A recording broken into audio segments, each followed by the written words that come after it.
When I get my new car, I get my new house, I get my new relationship, then I'm going to feel so great. I'm your host, Dr. Joe Dispenza.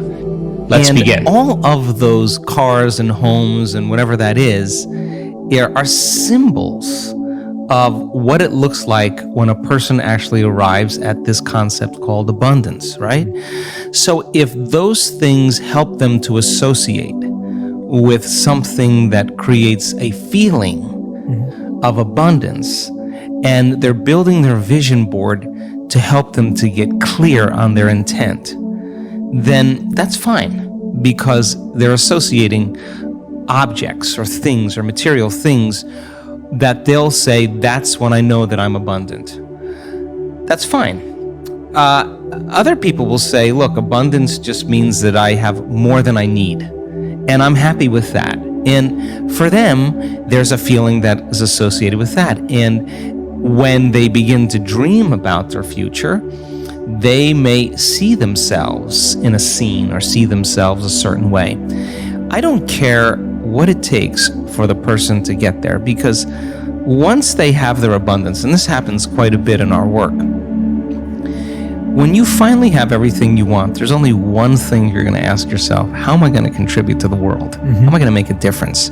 So we use different tools to help people to get to that point. But if the person's doing the vision board and they're saying, when I get my new car, I get my new house, I get my new relationship, then I'm going to feel so great. Well, then they're back to the program, waiting for it to happen for them to feel the emotion. They're believing their outer world has to change in order for them to feel better. There's no effect of drawing the experience to you with that way. So the person has to use those tools to get them into the emotional state for them to feel like it's already happened. Now, let's talk about prosperity or wealth, however you want to look at it. You can never create prosperity by talking or thinking about your lack of money. This is wasted thinking and cannot bring you abundance. Dwelling on lack only creates more lack. Poverty thinking brings more poverty, and gratitude thinking brings abundance. There are a few affirmations and attitudes that are guaranteed to keep prosperity beyond reach. Resenting other people for the amount of money they may have just puts up a wall between you and your own flow. Open your consciousness to new ideas about money, and it will be yours. There is never enough money. Now that is a terrible affirmation to use. Also the one, money goes out faster than it comes in. This is poverty thinking of the worst kind. The universe can only respond to what you believe about yourself and about life. Examine whatever negative thoughts you have about money, and then decide to release them and let them go. They have not served you well in the past and will not serve you well in the future. You can buy an occasional lottery ticket for fun, but do not put a lot of attention into winning the lottery and think it will solve your problems. This is scarcity thinking or poverty thinking and cannot bring lasting good into your life. Winning the lottery seldom brings positive changes into anyone's life. In fact, within 2 years, most lottery winners have lost almost all their winnings, have nothing to show for it, and are often worse off financially than before. If you think that winning the lottery will solve all of your problems, you are greatly mistaken, because it doesn't involve changing consciousness. In effect, you're saying to the universe, I don't deserve to have good in my life except by a fluke chance. If you would only change your consciousness, your thinking, to allow the abundance of the universe to flow through your experience, you could have all the things you think the lottery can bring you. And you'd be able to keep them because they would be yours by right of consciousness. Affirming, declaring, deserving, and allowing are the steps to demonstrating riches far greater than you could ever win in a lottery. Another thing that can keep you from prospering is being dishonest. Whatever you give out in life comes back to you, always. And if you take from life, then life will take from you. It is that simple. You may feel that you don't steal, but are you counting the paper clips and stamps you may take from the office? Or are you a person who steals time, or robs others of respect, or perhaps steals relationships? All these things count and are a way of saying to the universe, I don't really deserve the good in life. I have to sneak around and take it. So become aware of the beliefs that may be blocking the flow of money in your life, and then change those beliefs and begin to create new, abundant thinking. Even if no one else in your family has done this, you can open your mind to the concept of money flowing into your life. If we want to prosper, then we must use prosperity thinking. I have 2 prosperity affirmations I've used for many years, and they work well for me. They'll also work for you. 1, my income is constantly increasing. And 2, I prosper wherever I turn. I had very little money when I started using them, but consistent practice has made them come true for me. You know, for a long time I've believed that business is a place where we bless and prosper each other. I've never understood the concept of cutthroat business, where you try to cheat and put one over on the other person. That doesn't sound like a joyous way to live. There is so much abundance in this world if we would but just share it. Think about this. If you get up from a creative process and you feel grateful, you feel a love for life, you feel a joy for existence, you feel a passion for the moment, you will not be looking for your future because you'll feel like it's already happened.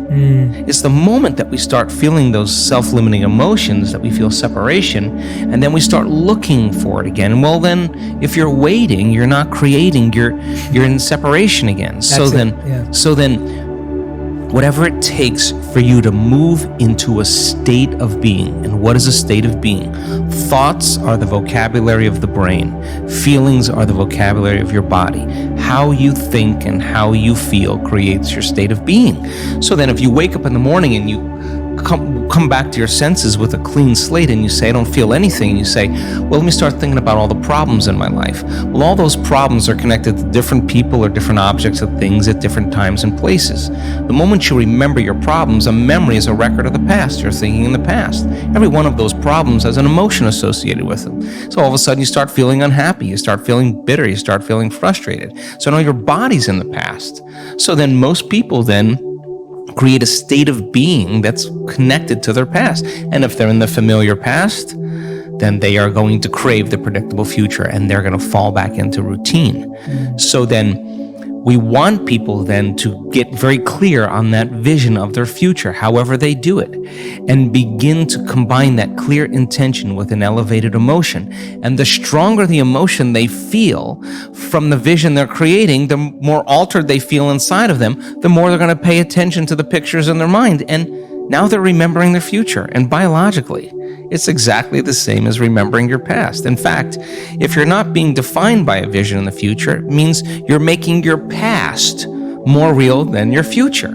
You're falling in love with your past. You're more in love with your past than you are with your future. That you're believing in your past more than you're believing in your future. When you get to that moment where you have that feeling, that's your compass.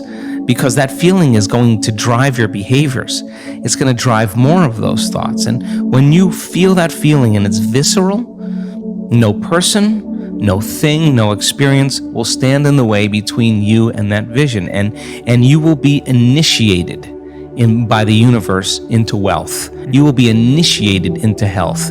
You'll be initiated into freedom. Those people, all those people that have healed themselves of all those different health conditions, they are so humble and so happy, and they feel so great that they would never trade this feeling because of what you thought of them. They've left that program behind a long time ago. They actually don't care how you think of them. They actually are so happy with themselves that they are no longer dependent on anything outside of them. Now, I think that's a really important moment, because that's the moment we give people permission in our lives to do the same, right? And I think that more and more people are beginning to figure that out as they do. Once a day, stand with your arms open wide and say with joy, I am open and receptive to all the good and abundance in the universe. And thank you, life. Life will hear you and respond. Affirmations for wealth. If you want to bring in the bucks, then use these affirmations with feeling and meaning. I am a magnet for money. Prosperity of every kind is drawn to me. Wherever it is that I work, I am deeply appreciated and well compensated. I live in a loving, abundant, harmonious universe, and I am grateful. I am now willing to be open to the unlimited prosperity that exists everywhere. Life supplies all my needs in great abundance. I trust life. The law of attraction brings only good into my life. I move from poverty thinking to prosperity thinking, and my finances reflect this change. I express gratitude for all the good in my life. Each day brings wonderful new surprises. I pay my bills with love, and I rejoice as I write out each check. Abundance flows freely through me. I deserve the best, and I accept the best now. I release all resistance to money, and I now allow it to flow joyously into my life.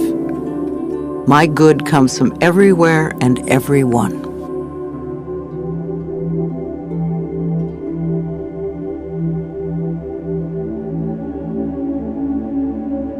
Creativity. You can never express yourself creatively by talking or thinking about what a klutz you are.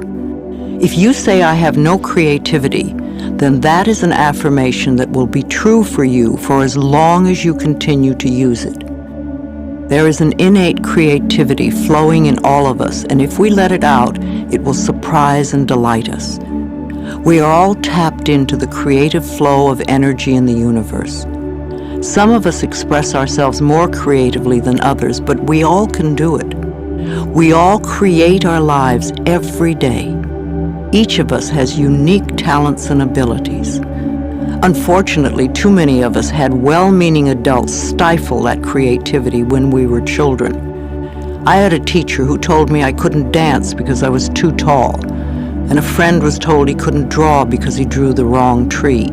It's all so silly. But we were obedient children and believed the messages. But now you can go beyond them. Another false assumption is that you must be an artist to be creative. That is one form of creativity, and there are so many more. You are creating every moment of your life, from the most common, ordinary creations of new cells in your body, from choosing your emotional responses to your present job, to your bank account, to your relationships with friends, and to your very attitudes about yourself. It's all creativity. Also, you could be a really good bed maker. You could cook delicious food. You could do your job creatively. You could be creative in the garden, or you could be creative in the ways that you are kind to others. These are a few of the millions of ways of expressing yourself creatively. No matter how you choose to express yourself creatively, you want to have satisfaction and to be deeply fulfilled by all that you do. If you will allow it, you are divinely guided by Spirit at all times. Know that Spirit makes no mistakes.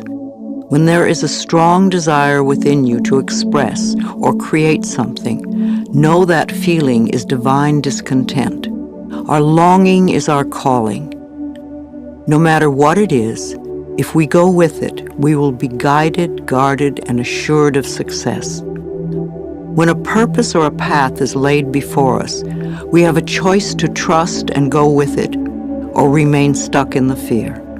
Trusting the perfection which resides within you is the key. I know it can be frightening. Everybody is afraid of something, but we can do it anyway.